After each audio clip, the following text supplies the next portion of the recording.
Zonder. Het gevoel wanneer ik tussen de mensenmassa loop. Al die mensen mij passeren op straat. Of wanneer ik kijk naar de flatgebouwen in de nacht. En de auto's voorbij flitsen op de snelweg. Dan realiseer ik me dat al die mensen een leven hebben dat zo gecompliceerd is als die van mijzelf. Dat al deze mensen constant aan het leven zijn zonder dat ik me er bewust van ben. We leven in een maatschappij waar we vaak streven naar succes. En soms vraag ik me af, wat is dat? Wat als het leven ophoudt? Je terugkijkt op je leven. Wat maakt dan dat een leven succesvol is geweest? Wat is er nou echt belangrijk in het leven? En bestaat er wel zoiets als een succesvol leven?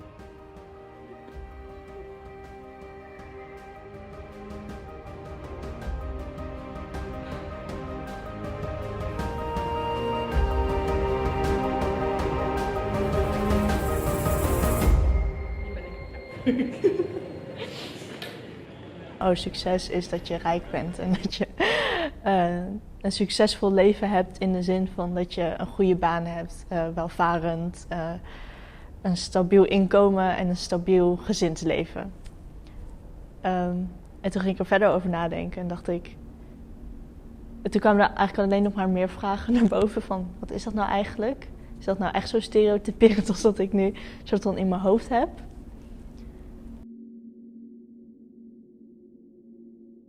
Ja, ik denk dat succes in heel veel verschillende vormen voorkomt. Want ik zie bijvoorbeeld als je gewoon een fijne vriendengroep hebt of een goede band met je familie, dan kan dat al als succes voelen. Ik geloof niet per se in een groot huis kopen en steady baan en trouwen, dat succes. Als ik het zeg maar makkelijk zou omschrijven, dan is succes een doel stellen en dan naar het doel toe werken. En als ik het dan heb behaald, dan heb ik succes.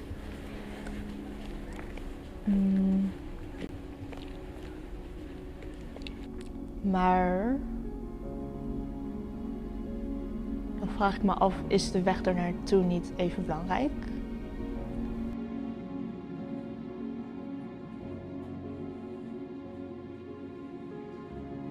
Als je punt aan de horizon hebt, dat weet ik niet. Ik weet inmiddels wel waar ik vandaan kom.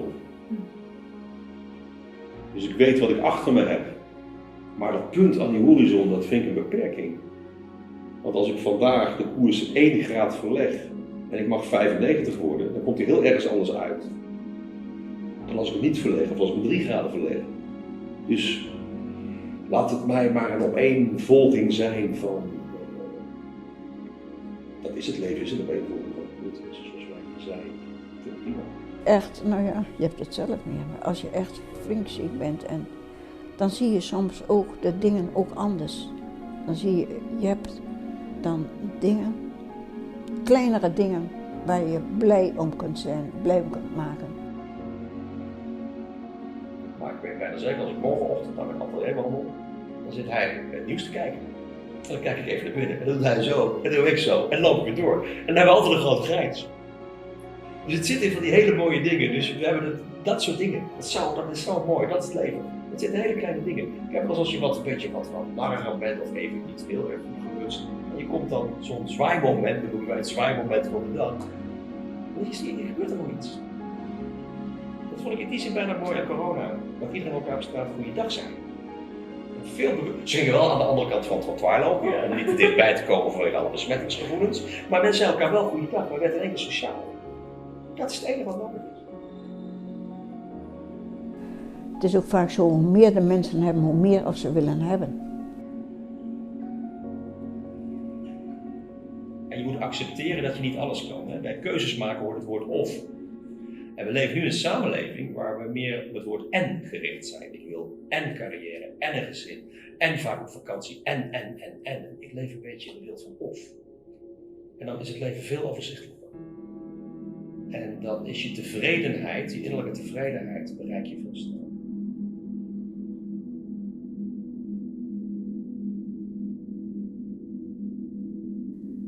Maar wat betekent die weg er naartoe eigenlijk?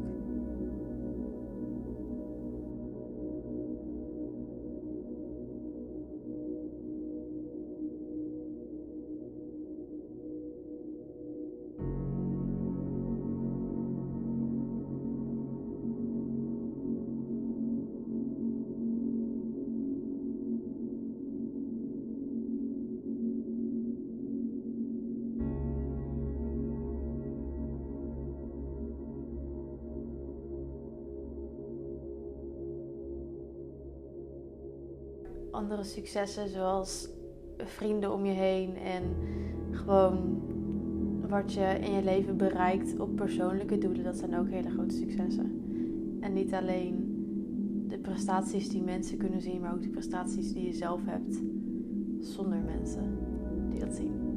Dat zijn denk ik nog grotere successen dan de dingen die de wereld ingaan met alle roem en alle aandacht.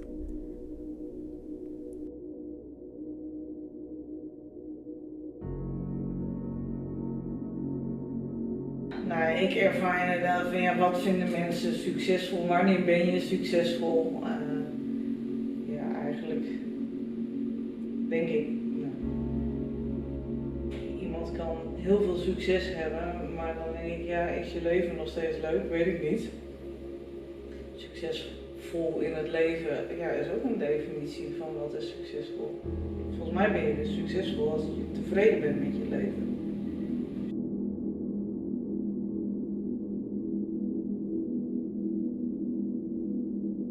Nou, dat is wel een hard besef wat je dan krijgt. Dat je denkt van ja, we zijn echt verwend. Dan heb je dat niet eens altijd door, dat je echt een luxe leven hebt.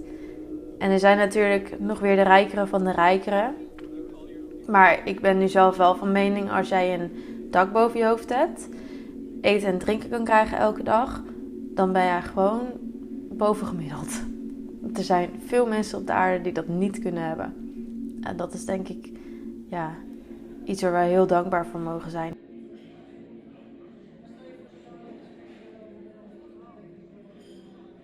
Mensen klagen ook wel snel, vind ik. En dan kijk ik maar weer naar vroeger. Dan had je dat niet. En dan was er ook, of niks te klagen, maar dan was je lang weer blij dat je in vrijheid kon leven. En dat is natuurlijk wel heel belangrijk. Heel fijn, als dat kan. Ja.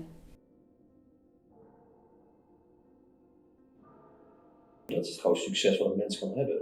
Dat is ook de ernst van mensen die niet in vrijheid kunnen leven door externe factoren als oorlog, hongersnood of geef het maar een naam, natuurramp, noem het maar. Die beknotting. En in een land, zo'n rijk land als wij hebben, moeten we ons goed realiseren dat heel veel beknotting zit in wat we onszelf opleggen. Dus in onze vrije tijd niet tot rust komen. En voor mij is succes zit niet daarin. Succes zit in een soort mooie balans. En ook het leven op 30 jaar met elkaar samen. Dat is ook succes. Als het je lukt om 30 jaar samen te leven en af en toe elkaar aan te kijken en te denken van, nou die volgende 30 jaar laten komen, dat is ook succes. Dat zit in kleine dingen. Is dat de definitie van geluk? Het geeft in ieder geval een heel warm gevoel als ik soms iets aan iemand kan vertellen en diegene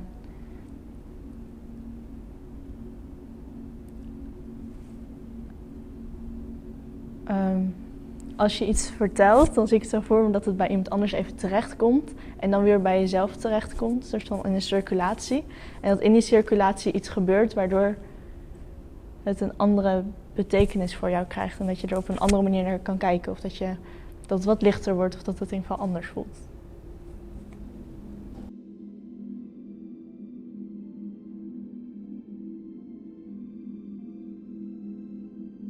Als er een keer iets is, zoals Freddy vorig jaar met zijn ongeluk, dan zijn ze er wel weer allemaal. Dat vind ik toch wel weer bijzonder, dat je dan eigenlijk ze niet eens elke maand ziet, maar dat toch die band er is, die bloedband, dat je voor elkaar blijft zorgen, dat ze er zijn. Ja. Een engel zijn voor een ander, dat is dus wel iets van, je kunt een ander helpen, zonder dat ze erom vragen en je ziet iets. Dat je denkt van, nou, dat is wel leuk als ik dat zou doen. Een beetje bij de mensen kwam, omdat mijn lijf niet continu alle energie weghaalde. En dan komt je persoon dus weer naar boven. En dan zie je dus van dat verbinding uiteindelijk meer brengt als wie ben ik op mijn werk. Dus de mensen waarvan je houdt. Helaas bestaat het leven niet alleen maar uit hoogtepunten. hoe verhouden die dieptepunten zich tot het gevoel van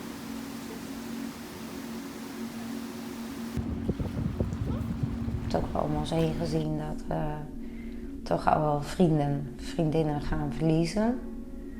En dan merk ik wel van ja, je krijgt nu toch wel meer een leeftijd dat je denkt, je moet het nu ook doen. Ook die kleine dingen wat je graag wil, waar je blij van wordt. En het niet altijd maar uitschuiven, vooruitschuiven naar later of pensioen of ja, je tijd toch wel goed besteden. En goed besteden is bij mij soms ook gewoon lekker helemaal niks doen. Dat is ook belangrijk.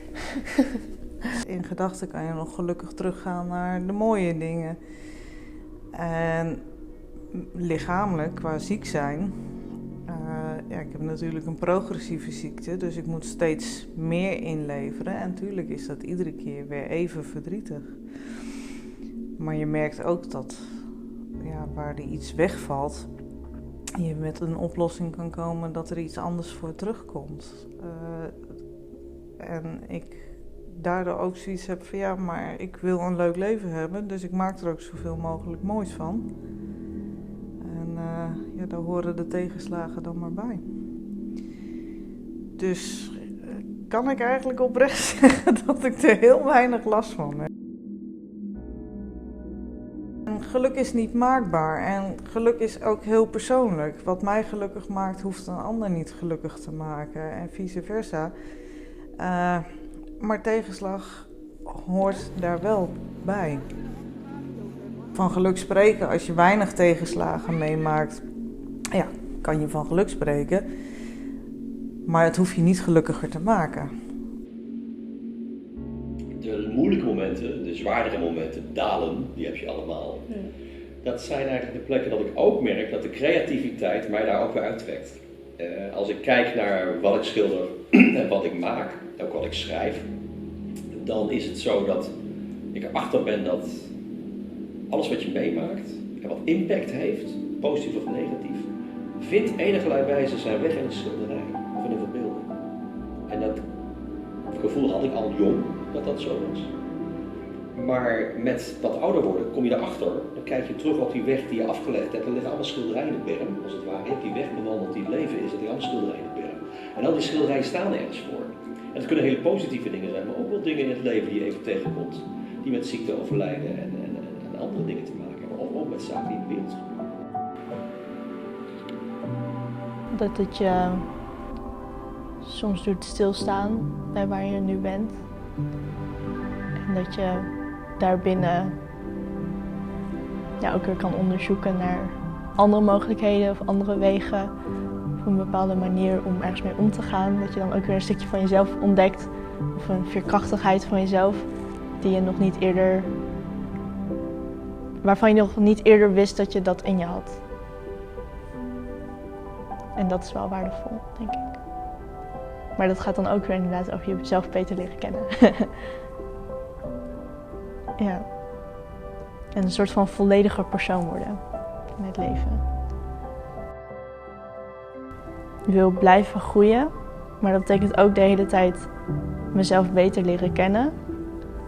Wat betekent dat ik dus ook steeds dichter bij mezelf kom. En dat dat een soort van oneindig proces is. En dat dat inderdaad ook elke dag kan verschillen. Afhankelijk van hoe je je voelt en hoe de dag zich vormt. Maar dat je wel steeds daarin blijft doorgaan. En dat is voor mij wel belangrijk. Dat ik me daarvan bewust ben. En daarop blijf reflecteren. Maar niet ook alleen in de toekomst kijken, maar ook kijken waar ik nu al sta. Prettige manier van leven. Dat je daardoor altijd in verbinding bent.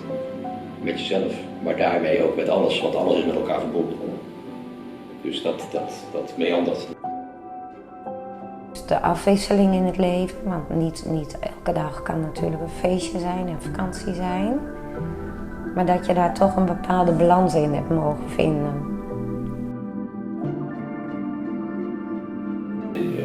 Dat je niet weet wat er komt. Dan is het verlangen ook weg. Dan zit je veel te tegen de aanvaarding aan van wat er komt. En dan is ook tevredenheid eerder aan bod en ook de rust die daarbij hoort. En dat lukt niet 365 dagen per jaar, want ieder mens heeft zijn moment. Ik zit nu heel rustig met jou over te praten, alsof het allemaal vanzelf gaat. En dat is weer niet helemaal waar. Het gaat wel vanzelf, maar je bent het er niet altijd mee eens met hoe het gaat. En natuurlijk ken ik mijn momenten van dat ik er even tegenin wil, dat ik het ook anders wil. Tuurlijk. Dat het gevoel er even helemaal mag zijn, ook al is het geen fijn gevoel. En ook muziek luisteren. Dus ja, soms dan kan het een heel vrolijk liedje zijn en dan kan ik heel gelukkig van worden. En soms dan kan de muziek juist ook me brengen naar de emotie toe. Zodat ik het even kan voelen en dan weer wat meer kan loslaten.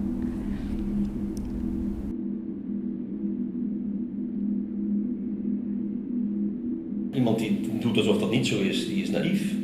En verdriet is niet erg. Net als boosheid niet erg is. Al die emoties heb je nodig om tot een soort evenwicht te kunnen komen. En de emoties van jezelf accepteren is het allerbelangrijkste. En dat heeft tijd nodig natuurlijk. En ik vind dat het mooiste van ouder worden. Dat je toch doorkrijgt van, hé, ik begrijp dingen toch een beetje beter dan 30 jaar geleden. Ik ben er nog niet, maar ik ben er onderweg. We worden geboren en we weten één ding zeker, we gaan dood. We kunnen er niet mee omgaan. Terwijl je hebt je hele leven om eraan te wennen. En dan zijn er ook bepaalde religies te roepen dat het na de dood alleen maar beter wordt. En toch de mensen die dat geloven willen niet dood.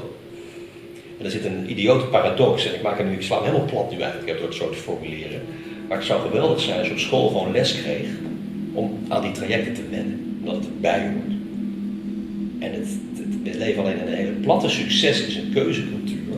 Waarbij succes dus extern succes is. Terwijl innerlijk succes is dat je daarmee om leert te gaan. En dat is het leven veel eenvoudiger. Maar dat vergt een bepaalde houding. Dat vergt loslaten. Dat vinden we heel erg moeilijk. En ik kan ook niet alles loslaten, maar ik probeer het. Je probeert het. Daar begint het. En het lukt niet iedere dag. Dat zei ik eerder al. Het lukt niet iedere dag. Kan niet. Lukt het dan wel maar ook. Ik kan me voorstellen. De docent die zei dat vandaag. Die zei ja, als je dan op een bepaald punt bent, dan is het niet dat daar het leven ophoudt. Dan komen er weer allemaal nieuwe mogelijkheden en vragen en gedachten en gevoelens en kansen misschien, ik weet niet. Maar dat is dan ook weer dat succes misschien oneindig is. Wanneer is het eindpunt? Succes voelt ook als een eindpunt, dat is het. Succes voelt als een eindpunt. Terwijl dat het misschien nooit is.